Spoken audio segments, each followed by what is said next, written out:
Sir ఇది ఇప్పుడు చాలా సినిమాలు ఏంటంటే చాలా ప్రొడ్యూసర్లు కొంతమంది మ్యూజిక్ డైరెక్టర్ల బిజీ షెడ్యూల్స్ వల్ల పోస్ట్ పోన్ చేసుకున్న సందర్భాలు కూడా ఉన్నాయి. మీరేంట్రా అంటే సంక్రాంతికి ఆల్రెడీ 2 సినిమాలు ఉన్నాయి, మీకు 2 బిగ్ సినిమాలు. అలాంటిది ఇప్పుడు పుష్ప 2 కూడా ఎత్తుకున్నారు. అసలు ఎక్కడ టైం సరిపోతుంది ఇవన్నీ?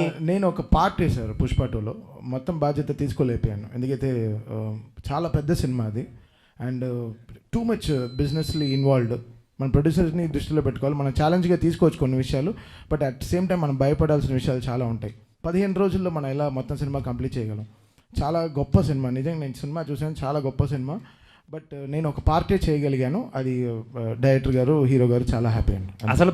అసలు మీరు అంటే మీరు ధైర్యంగా చేసేస్తున్నారు, మీ ప్రొడ్యూసర్స్ని కూడా ధైర్యంగా ఉంచుతున్నారు. అది బ్యూటీ ఆఫ్ దిస్ ఫిల్మ్. అంతే కదండి, ప్రొడ్యూసర్స్ అనేవాళ్ళు మనకి మదర్స్ లాగా, వాళ్ళ they are like so important. వాళ్ళు లేకుండా మన ఇండస్ట్రీ ఇలా జరుగుతుంది. వాళ్ళకి రిలీజ్ డేట్స్, వాళ్ళకి ఎన్నో లాజిస్టిక్స్ ఉంటాయి, దానికి తగినట్టు మనం పనిచేయాల్సిన సిచ్యువేషన్స్ ఉంటాయి.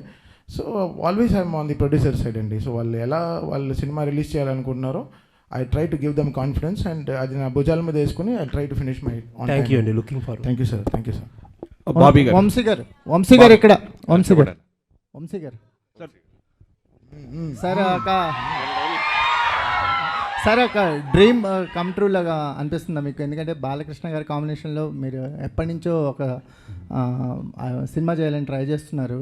ఇప్పుడు విజువల్స్ చూసిన తర్వాత ఒక ఐ ఫీస్ట్ కనిపించింది. నిజంగా ఒక ఫ్యాన్ ప్రొడ్యూసర్ అయితే ఎలా ఉంటుందో ఆ రేంజ్ కనిపించింది విజువల్స్లో కానీ, అపీరియన్స్లో కానీ, బాలకృష్ణ గారి అపీరియన్స్లో కానీ. సంక్రాంతికి ఒక ఒక అవుట్ స్టాండింగ్ ఫిల్మ్తో రావటం అనేది ఒక సాంప్రదాయం అవుతూ పోతుందా? అంటే లాస్ట్ ఇయర్ ఈ ఇయర్ కంటిన్యూస్ సంక్రాంతికి వస్తున్నారు. అంటే ముందు మీరు అన్నట్టు నేను బాబీ అదే ఇప్పుడు లాస్ట్ 20-30 ఇయర్స్ నుంచి బాలకృష్ణ గారిని ఎలా చూస్తున్నారు అలా కాకుండా కొత్త రకంగా చూపిద్దామనే ఇప్పుడు విజయ్ కార్తిక్ అన్నని జైలర్ అయిన తర్వాత తను తీసుకురావడం, ఇట్లాంటి విజువల్స్ ప్లాన్ చేయడం. బాబీ చెప్పినట్టు ఇది అసలు మీకు నథింగ్. సినిమాలో ఒక 5 బ్లాకులు, నేను 5 బ్లాకులు చూశాను. థియేటర్లు రేపు మామూలుగా ఉండదు, ఒక 5 బ్లాకులు సినిమాలో. ఇది అసలు మీకు నథింగ్. చిన్న చిన్న చిన్న అన్నింటిలో చిన్న చిన్న ముక్కలు కట్ చేశాడు బాబీ ఊరికే మీకు చూపిస్తానికి. అసలు మీకు ఇంటర్వెల్ షాట్లో ఒక సగం స్క్రీన్ డివైడ్ అయ్యి ఒక చోట ఒక సైడ్ బాబీ డియోల్ గారు, సైడ్ బాలకృష్ణ గారు ఉంటారు. ఆ సీన్కి మీరు వెయిట్ చేయండి. బాబీ గారు సార్, అంటే ఇద్దరు మాస్ హీరోస్తో పనిచేసిన ఎక్స్పీరియన్స్ అంటే వాల్టర్ వేరే గారు, చిరంజీవి గారు కావచ్చు, అంతకుముందు మాస్ మహారాజు గారు అయినా, ఇప్పుడు బాలకృష్ణ గారైనా, ఈ ఎక్స్పీరియన్స్ అనేది ఈ జర్నీని ఎలా చూస్తారు మీరు? బాలకృష్ణ గారితో ఈ జర్నీని ఎలా చూస్తారు?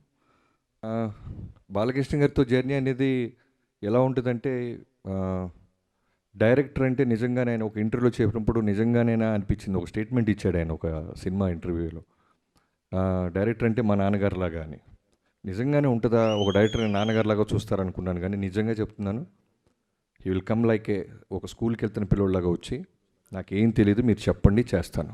గుర్రం ఎక్కంటే ఎక్కుతారు, తల నరకంటే నరుకుతారు, కొండ మీద నుంచి దూకాలంటే దూకుతారు, ఎనీథింగ్ మీరు ఏం చెప్తే క్లీన్ వైట్ పేపర్. అలాంటి హీరో నేను ఇప్పటిదా చూడలే.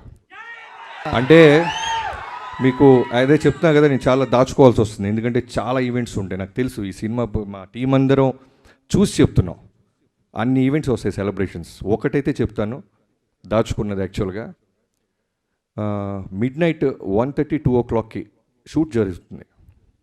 2 మీకు తెలియదు ఏం లేదు. జనరల్గానే యంగ్ హీరోసే టైర్డ్ అయిపోతారు, నైట్ షూట్ అంటేనే నైట్ షూటా అంటారు. అలాంటిది ఆల్మోస్ట్ 13 రోజులు 14 రోజులు ఒక ఎపిసోడ్ తీసాం. నైట్ 2 o'clockకి విపరీతమైన చలి, ఆ చలిలో గుర్రం ఎక్కాలి. నేను ఆయనకి చెప్పకుండా డూప్ని ఏదన్నా బ్యాలెన్స్ చేద్దామా అంటే వీణొచ్చి గుర్రం నేను కదా ఎక్కాలి అని ఆయనే గుర్రం ఎక్కి ఒక అడవిలో గుర్రాన్ని పరిగెత్తిస్తూ చేతిలో బర్న్ అవుతున్న ఒక స్వర్డ్ని పట్టుకొని చేసాం. ఒక చిన్న మూమెంట్ క్యాప్చర్ చేసాం.